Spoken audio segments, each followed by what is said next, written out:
Welcome to the Mind Over Law podcast, where we break the traditional rules of practicing law.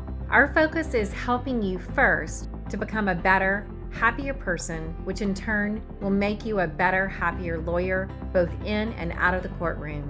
We will combine mindset and energy practices grounded in ancient wisdom along with cutting-edge neuroscience, give you those skills, plus I'll have deep conversations with some of the most thoughtful leaders that will share their life stories, their leadership journeys, and their legal practice wisdom. I'm Lexley Overton, and my promise is that each episode will offer practical insights and strategies to empower your law practice, your leadership skills, and most of all, your personal well-being. Join me, and I promise you'll become a better you, lawyer, and leader. Welcome to today's Mind Over Law podcast, where we're going to talk about how to harness the power of energy management for peak performance. So I'm really excited about talking with you guys today about this topic because it really is my passion. I believe that everything that success and happiness and fulfillment in our lives comes down to energy management. So we want to know how to harness the power of your energy so that you can access peak performance, which means that if you're at a state of peak performance, then you're at a state of well-being, which is, I think, a continuous process towards thriving across all of life's dimensions. It's really about developing a sense of meaningfulness and purpose in all aspects of our life, not just in, if you're a lawyer, not just in your law practice, but all across all levels of what you're engaged in life. And it's really important for us to be talking about well-being and discussing that in the legal field. I know that for me personally, as a young lawyer, I think I was like 30 years old when I ended up in an emergency room after a hearing thinking I was having a heart attack. And really what it came down to was I was just overwhelmed. I was stressed out. I was working long hours and my body responded to that, right? There's an energy drain and an overwhelm. And my body said, oh, we're going to respond to that in a way that's going to make you stop. And it was a wake-up call for me. And I'm sure if you're listening to this, unfortunately, I can say that I know personally 3 lawyers who committed suicide because of being unhappy and the stress of what they were experiencing in their profession. And it can be different, y'all. There's so many lawyers come to me and they're talking about that they're just exhausted or they're overwhelmed or they really don't look forward to getting out of bed in the morning. And in fact, a lot of them dread it. And I'm here to tell you it can be different. It really can. You really could wake up and just be very excited about everything that you're doing and that what you're creating. And it really comes down to knowing how to be a healthier person first. And being a healthier person makes you a healthier lawyer. I mean, we really know that as a profession, more depressed than our non-lawyer counterparts. And we are higher levels of suicide and we are higher levels of addiction and drug problems, addiction to alcohol or drugs, or even overworking in some cases, that all of those things affect our mental capacities to be really good. They impair our executive functioning, the part of their brains that we really need to access to be good lawyers. They impair our memory, our attention, and our problem solving. So my goal this really is my mission, is to help you to be a healthier, happier lawyer in a holistic way. And so I'm going to talk to you today about what I believe are the key steps to stepping into being a healthier, happier lawyer. And that is all about energy awareness. And I want you to think about energy as 2 things. Energy is your state, which is your physical and emotional state, and energy is your story. And everything that we focus on, whether it's the feelings of past or present or future, we assign a meaning to that. That meaning leads us to have an emotion, and emotion really drives the state. So the meaning that we assign, which is the story, drives the state, which is the physical and emotional state. So if you think of yourself, you're really an energy being. We wake up each day and we have a certain amount of energy. And that is based upon several different factors, like the amount of sleep that you had or the amount of stress that you've been under. And I want you to think about that you actually can take control of that when you have awareness that you are an energy being that you can bring in, and you actually can do preventive practices to help to charge you, to help to renew you, to help to prevent leading to burnout and health challenges and diminished performance, which leads to malpractice and unhappy clients and loss of income and all the things that are associated with that. So if we're basically energy systems that expend and renew energy, and we wake up each day with a certain amount of stored energy in that inner battery, how much energy you have varies from day to day, and you can increase the amount of energy you have or accumulate or store. And you can learn how to recharge on the go so that you can have more energy and the situations that arise that cause for you to lose a lot of energy. So that might be something very stressful in the moment, or it might be a long-term stress like preparation for trial and then the amount of energy that you use when you're in trial. And I just want you to think about this all makes sense, right? Like if I am very low energy, then how do I respond, or how do you respond when there's a situation that frustrates you? Not well. As my 16-year-old would say when I'm really anxious, he said, that's a whole lot of energy, Mom, meaning that I'm really expressing a lot of anxiety. The more energy you have, the greater ability you have to maintain your composure and stay in charge of your reactions and the ability to perceive things more clearly, which helps you to be more intelligent about how to handle situations. So energy management is all about what's the intelligence about how you use your energy and replenish your energy reserves. The more intelligently you manage your energy expenditures and recharge your inner battery, the more energy you have and the greater energy you have to self-regulate and to perform at your best. What we often see is constant energy expenditures without the balance of adequate rest and recovery, which leads to burnout and errors and health challenges and diminished performance. So what I want to talk about today is looking at the big picture of yourself as an individual, as a leader, and then looking at managing energy and energy state affects the performance of teams, of anyone that you're working with. So we're going to start with just this big picture idea of life, of looking at, if we say that energy is about where we put our focus, it's the motivating force that drives everything. And there's the physical, there's a visible energy, which is like the things that you can see, taste, hear, feel, right? And then there's the invisible, which are the things that you're thinking and the emotions that you have. Those thoughts and those emotions are very, very powerful energy. Even if they are invisible, we can learn to shift both of those. So it starts the very first step. And there's going to be 2 steps here, but I'm going to talk about how that applies to you as an individual and to you as a leader when you're working with a team or working with your client. I think of leader as every role in our lives we are a leader in. I'm a leader as a mother. I'm a leader as a sister. I'm a leader as a daughter. I'm a leader as a leader of my team. I'm a leader in my role as a teacher. I'm a leader in my role as a consultant. So it's not just about leading a team. You're a leader in, and I'm a leader in any role that I have with a client. So big picture awareness first. So energy awareness. So who are you and where are you going? I want you to know and what your magnetic north is. What's your compass? And what that really comes down to when we know is to be very fulfilled and to feel like your life has meaning, and that gives you more energy and inspiration and motivation. It's important to really know what is your purpose, what's your why. When you know this, it gives your life direction.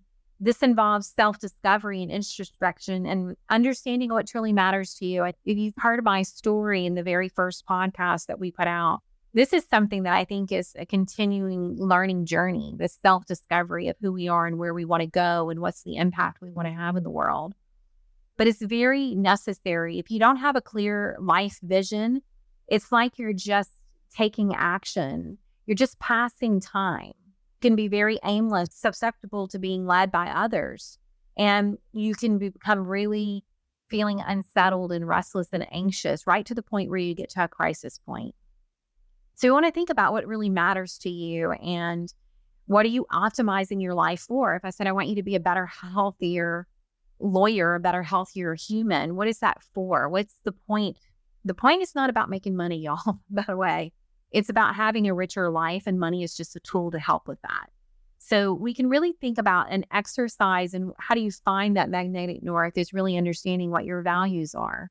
And I think core values are really the compass to everything. It helps you to define the direction by helping you to know what you want to say yes to, what you should say no to, because it's not in alignment with who you are and who you want to be.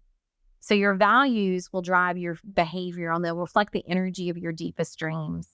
They will include what matters most to how you want to live, and they become your personal guidance code for everything that you do. So by gaining clarity about your values, you gain clarity about yourself and really about the priorities, and you can stay focused and in alignment. So an example of a question that's really important is, what do you want to stand for? What's most important in your life? If I said to you, what is something that is a personal value to you that you must honor or else a part of you dies, what would that be? Because your values will become the underlying force in your life, that magnetic north. So I'll give you an example. I've spent some time, and I do this exercise with any client that works with me and definitely within our leadership group, because we're always thinking about how we're leading our lives, and values is the core that can help to be the direction of that. And so one of my core values words is to have connection. The word connection for me, for my value definition, and yours would be different if that was your word. For me, it's first and living in a way that I honor my connection with everything else, that I know that my thoughts and my words and my actions have an impact upon other people. And so I want to live in integrity. And my second part of what's valuable to me and connection, it's very important to me to build spaces where people are connected, have communities where we support one another. The practice of law is lonely.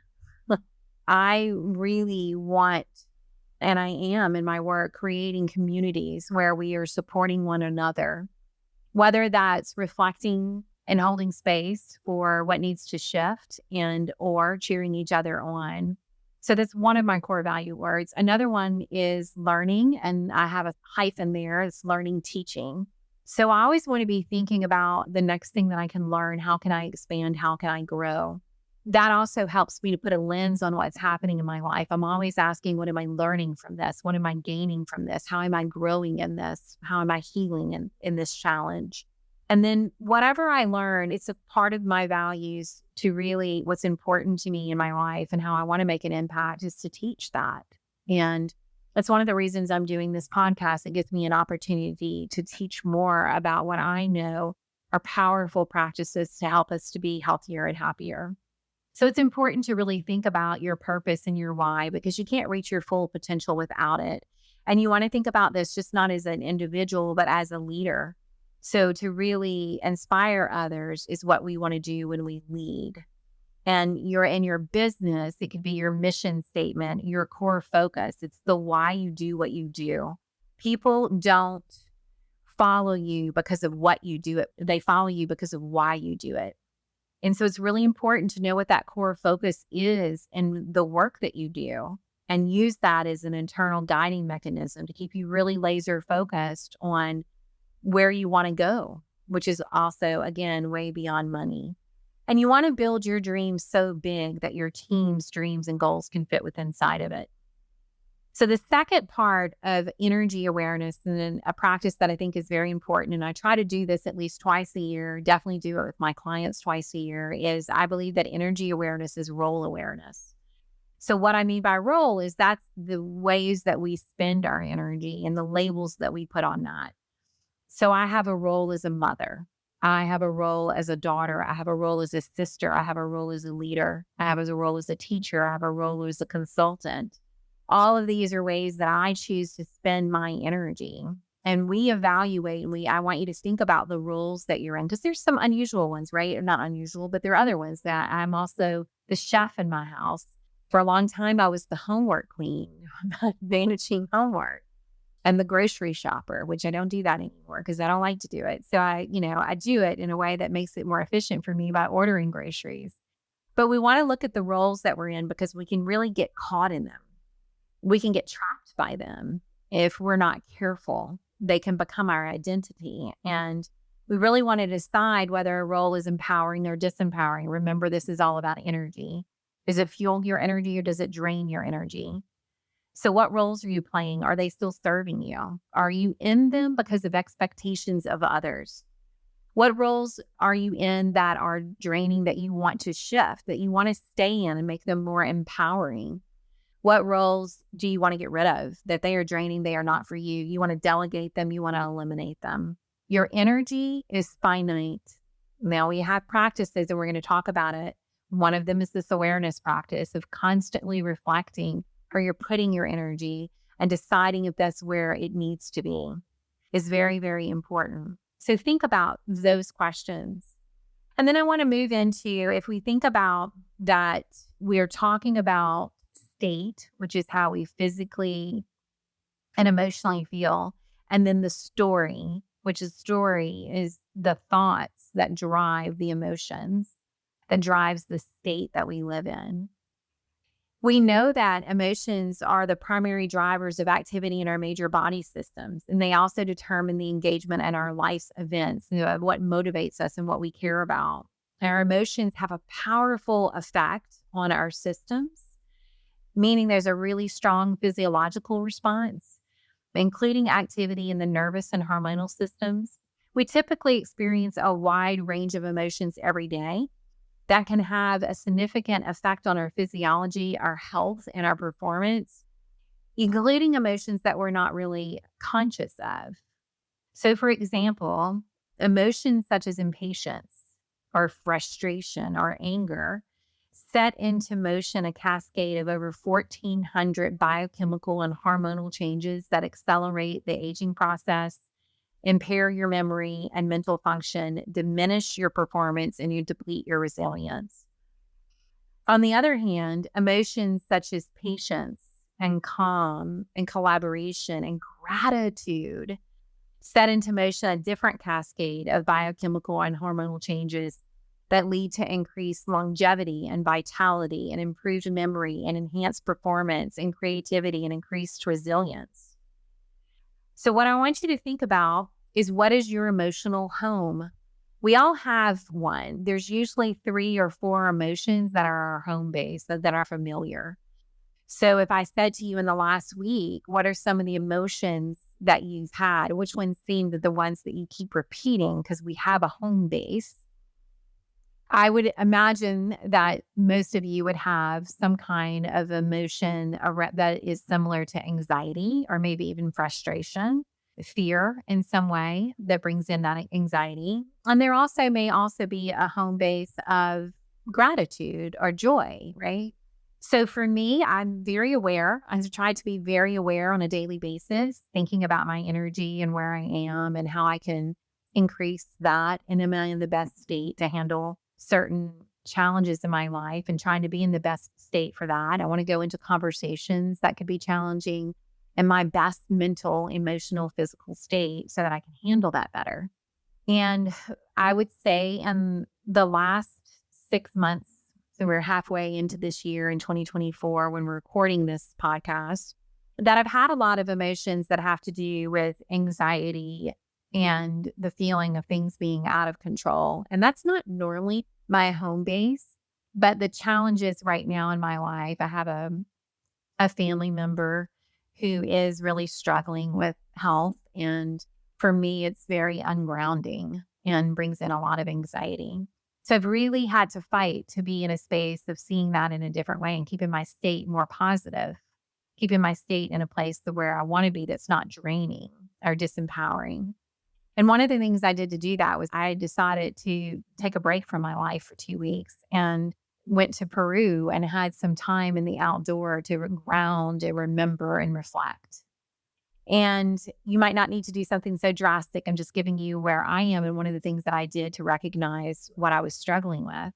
But at the same time, I will tell you that although anxiety has been present, at the same time, I really do have that my home base, and it's my home base that's very familiar, that I've worked to be that space, is the emotional state of gratitude. And I really want my internal voice to be ruled by gratitude. Some days I get it better than others. And there are definitely practices that can help all of us to do that. So one question is to ask yourself, what's your emotional base? What's your home base? What 3 or 4 emotions do you live in? And start to look at how you can shift those if those are disempowering. And then we look at what are the thoughts that are our home base. It is said that we have somewhere between 60 to 70,000, maybe a little bit more, depending on how much your mind is racing thoughts a day. And that those thoughts that you have today 80% of those, about 85% will repeat tomorrow. So what's your story? What's your most repeated thought? Because whatever that is, that's the thing that's driving your state and the familiarity of the emotional home base that you have. So my most repeated thought around the anxiety that I've had is just the idea of loss of this loved one. That would bring in sadness, then it would bring in anxiety. And or I could change that thought and be where I do some practices of being in the present moment with that loved one and being in gratitude, which puts me in a totally different state. So what's your most repeated thought? What's the story that's your home story right now? And now I'm going to go into some of the tips that I'm going to help you with that are going to be the energy practices that you can do to shift that. I always want you to walk away from listening to me with some very practical daily practices that you can do. So the 2 steps, the overall 2 steps for well-being, 1 is awareness, and then 2 are practices. It takes practice to train our system to be in a different state. It takes practice to train our systems and our minds to be in a different story. We are creatures of habit and we are creatures of what is familiar. So it takes intention, it takes discipline. When people come to work with me and they want to change, I say, I know that if you have the intention that you really want to do something different with your life and you want to feel different, as long as you will instill some practices into your daily life, that you will have massive change. And I can say that with great confidence. I've lived it, but I've also taught thousands of people how to do it. So I want you to think about that our minds are the most powerful weapon that we have at our disposal. It's our greatest tool, but it also can stand in the way of us overcoming adversity and achieving extraordinary accomplishments if we're not careful and disciplined and learn to control our minds. If we don't control our minds, we'll forever be limited, a slave to its limitations. So what are some of the energy practices that you can do to shift your state, to manage your state, and to shift your story? And I want to just tie this into if you work with other people. So in all the work that we do in team trainings, we know to have high performing teams, we have to have high performing individuals, and high performing individuals are individuals who are coherent. They know how to manage their state. We know that if I am a team member and I come in and I am in a very incoherent, anxious, frustrated, aggravated, angry state, that I will affect everybody else that I encounter. That's that whole connection value of living. But recognizing that if I can manage my state, that I can actually help and have an impact on the people around me, my team, my clients. So I think of these daily practices as preventive. They're the things that will charge your battery. They're the things that will help you to have more resilience. So the first is just using your breath, because your breath is with you wherever you go. So what we know is that if we take long, slow, deep breaths, we actually change the physical state. We change the physical state from that fight or flight, from those hormonal and physiological changes that are happening that are actually depleting us. And it simply is by breathing deeply. So I would give you a practice, the simplest that I can teach is a boxed form of breathing where you breathe in for a count. I do it a count of 7. Breathe in for a count of 7. You hold it in for a count of 7. You breathe out for a count of 7 and you hold your breath out for a count of 7 and you repeat. If you do that 10 times, you will feel different. And so when I say a count of 7, just do it with me right now. Wherever you are, you could be anywhere, doing anything, and do this breath practice that can shift you instantly. So we can breathe in 1, 2, 3, 4, 5, 6, 7. Hold 2, 3, 4, 5, 6, 7. Exhale 2, 3, 4, 5, 6, 7. Hold 2, 3, 4, 5, 6, 7, and then you would repeat. Even 3 times can shift you into a more coherent state. Second, I want you to think about empowering your mornings and your evenings. The morning is the time that you set the intention, you set the state, you set the story for the day. The evening is a way to have reflection and an evening practice, reflection, but also to restore your state at the end of the day so that you wake up the next day with more energy in that battery.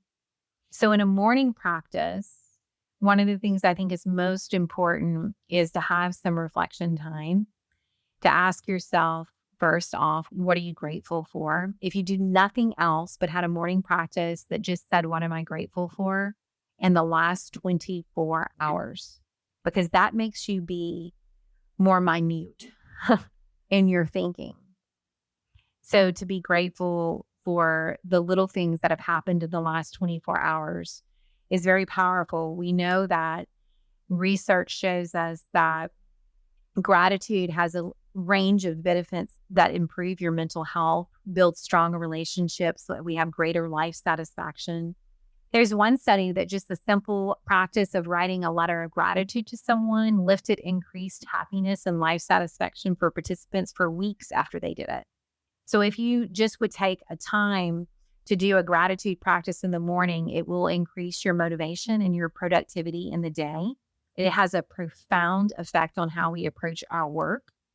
We know that participants who regularly engage in a journaling practice of expressing gratitude for their work are more likely to be motivated and get engaged in the task than those that don't. And studies show that employees who receive gratitude from their supervisors have higher levels of job satisfaction and productivity. So a few ideas for gratitude practice in the morning and or the evening. You could do this in either part. It will shift your story to build what you step into for the day. It also shifts the story of what happened for the day so that the day is more of replenishing that is then draining and looking at what went wrong, what went right today, and what could go right today. So you can start with a gratitude journal. That's a great way. What if you made an intention of saying thank you to 10 people a day in some way, expressing gratitude over an email or a text or a phone call or a handwritten note?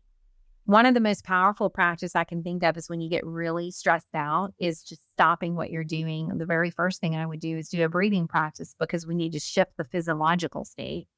When we do that, then we can shift the mental state with gratitude. And if you stop and make yourself be grateful for something, it shifts the anxiety. You cannot be in both. You cannot be in anxiety and gratitude at the same time. There's a simple ways to build that in the morning. I think that what's very, very powerful is knowing how to train your mind in other ways. And the most life-changing for me has been meditation practice. And don't run away if you've tried meditation and you're like, no way, that's not for me. I've taught thousands of people how to meditate. What I want you to know is if you've only tried one way or two ways. I want you to think about meditation as like the word athletics. Underneath athletics, there are many different types of sports. There are many, many different types of meditation. And meditation is perhaps the most important tool we have to harness the power of the mind, to cultivate peace and well-being, and to increase our productivity. The breathing practice that we just did of counting to 7 and breathing in and holding our breath and breathing out is a meditative practice. So it's not just about sitting and thinking that you have to have yourself without thoughts. It's the job of your mind to think. What we want to do is to have awareness of those thoughts. And are those thoughts empowering or disempowering? What's the story? When you start to listen and be a witness to your thoughts, you start to realize the story that you're living in. You start to realize the story home base, the emotion home base that you're in, and you definitely find the most repeated thought. So meditation practice can look very different. And maybe that there's a mindfulness practice like following the breath is an easy one. Even doing gratitude can be a meditative experience. I want you to think about that if you walked outside and walked mindfully and really took in just your 5 senses of what you were seeing, what you were feeling with physical touch, What are the colors? What are the smells? What are the sounds? That is a meditative practice that brings you into the present moment that is very, very powerful in shifting you out of anxiety. I'll link in the show notes for you a series of links to audios that you can listen to, and also some written meditative practices that are journaling practices that can help you to start to train your mind to manage and empower your state and manage and empower your story. Finally, I would say that in a morning practice, it's very important to set very clear goals for the day. And I'm not talking about a to-do list that is 1,000 items long. That brings in nothing but anxiety. But asking yourself, what is the most important thing to accomplish today, or the top 3 things, or what are the things that are the must-dos because there are appointments or there are commitments. When you look at your actual to-do list today as your must-dos, that there is an appointment or commitment or a deadline, and that's the definition of what must be done today, you'll find that that list is usually about 3 items, and that helps the brain to relax and not be in anxiety before you begin. I think the questions that we ask ourselves in the morning are very powerful in stepping up into how we see the day. So I can look at today as a day full of challenges, or I could look at today as a day full of opportunities. I also think that when it comes to our work, that we can shift the power of our motivation intrinsically by looking at the gratitude for the opportunity.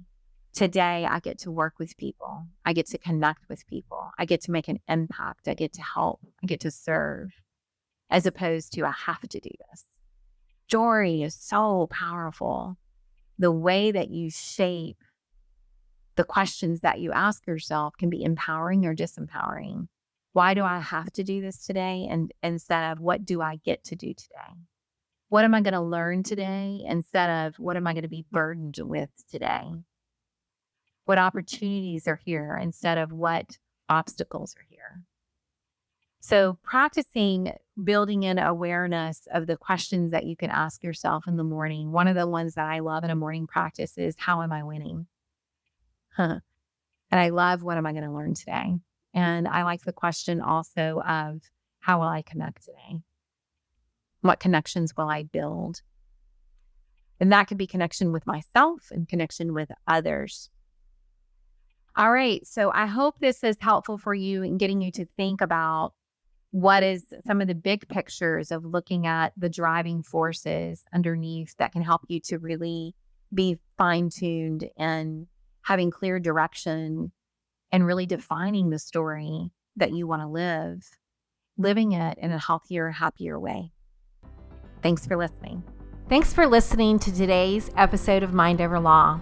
We hope that you're walking away inspired and ready to embrace your life and law practice in a more holistic, healthier, happier way.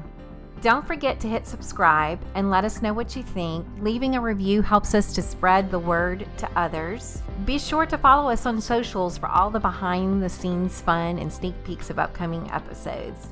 Until next time, remember, with intention, anything is possible.